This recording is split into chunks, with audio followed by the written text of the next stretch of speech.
এই যে দেখেন আমার রান্নার রুমে নতুন একটা আইটেম যোগ করেছি, এটা কেমন হয়েছে অবশ্যই কমেন্ট করে জানাবেন আমাকে। আর একটা গাছ রেখেছি, এই গাছ রাখার জন্য আরও সুন্দর লাগতেছে। বাটি টাটি ধুয়ে এখানে রাখলে নিচে পানিটা পড়ে যাচ্ছে।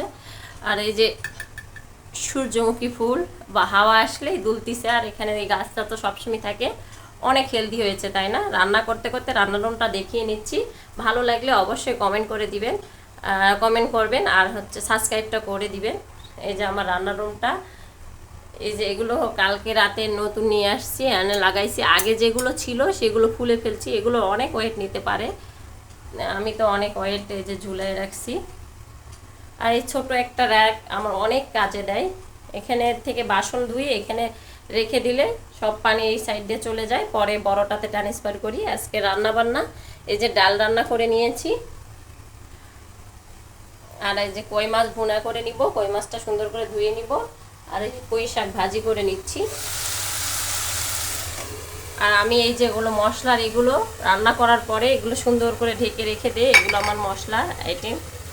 ধনিয়া গুঁড়া, জিরা গুঁড়া, এখানে উপরে চা পাতা, এগুলো ঢেকে না রেখে দিলে আমি ওই জানালায় যে জানালার সাইডে আমার মশলার এগুলো সব ধুলে আসে। আমার মশলাগুলো বাটিগুলো সব প্রতিদিন ধুইতে হয়, এই জন্য আমি ঢেকে রেখে দিই, তাহলে কয়েকদিন পর পর ধুইতে হয়। আর এখানে কিছু চামচ হোল্ডার রেখেছি। আর এই গাছটা আমাকে একটা ভাবি দিয়েছিল, ছোট একটা চারা দিয়েছিল, ভেঙে ডালটা ভেঙে আমি এটা বসাই দিয়েছি। এখানেই হচ্ছে অনেক সুন্দর হচ্ছে, এই যে সুন্দর করে। আর উপরে কিছু গাছ রাখছি, আপনাদের সঙ্গে শেয়ার করা হয় না, আপনারা সব সময় নিচের ভিডিওটাই দেখেন আমার। আমি হচ্ছে নিচে স্ট্যান্ডটা রেখে রান্না করি, এটা দেখেন। উপরে গাছটা দেখেন অনেক হেলদি হয়েছে, জানালাটা অনেক সুন্দর লাগে গাছ রাখার কারণে। আর এটা চুলা থেকে অনেক উঁচুতে, আর মাটির টপ থাকার জন্য হিটটা লাগে না, এই জন্য গাছগুলো অনেক হেলদি হয়েছে। রান্না করতে করতে আমি গাছগুলো তো পানি দিই, গাছগুলোর পাতা ধুয়ে দিই, আমার খুব ভালো লাগে। যদি ভিডিওটা দেখতে দেখতে ভালো লেগে যায় তাহলে অবশ্যই সাবস্ক্রাইব করে দিবেন, আর একটা লাইক দিয়ে দিবেন। এই শাক ভাজিটা মোটামুটি হওয়ার অবস্থায়, আর মাছটা সুন্দর করে ভুনা করে নিব।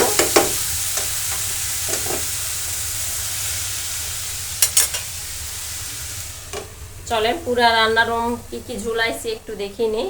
এই সাইডে রাখছি এই যে কিছু চা ইয়ে, আর এগুলো কিছু হ্যাঙ্গার দিয়ে প্রয়োজনীয় জিনিসগুলো রাখা যায়। আর এটাতে আমি কখনো চামচ হোল্ডার রাখি, কখনো কিছু গাছ ঝুলাই দিই, আমার যখন যেটা ইচ্ছা হয় তখন সেটা করি। আর আমার এটা ইন্ডাকশন চুলা, কখনো গ্যাসটা ইয়ে হয়ে গেলে চুলাতে রান্না করে নিই। আর এখানে কিছু বাসন। আর এই জিনিসটা গতকাল রাতে আমি সেট করেছি, আমার কাছে তো ভালোই লাগতেছে, আপনাদের কাছে কেমন লাগতেছে জানি না। আর এদের সিঙ্ক বেশি বড় আমার রান্নার রুমটা না, তারপরে গুছিয়ে একটু রান্না করলে ভালো লাগে। এলোমেলো থাকলে রান্নার রুম যতই বড় হোক ভালো লাগে না। সব কিছু ঢেকে ঢেকে রেখেছি। আমি সব সময় দুই চুলাতে রান্না বসাই দিই, কারণ অনেক তাড়াহুড়ো হয়। আজকে স্কুলটা ছুটি, এই জন্য একটাতে রিল্যাক্সে রান্না করতেছি।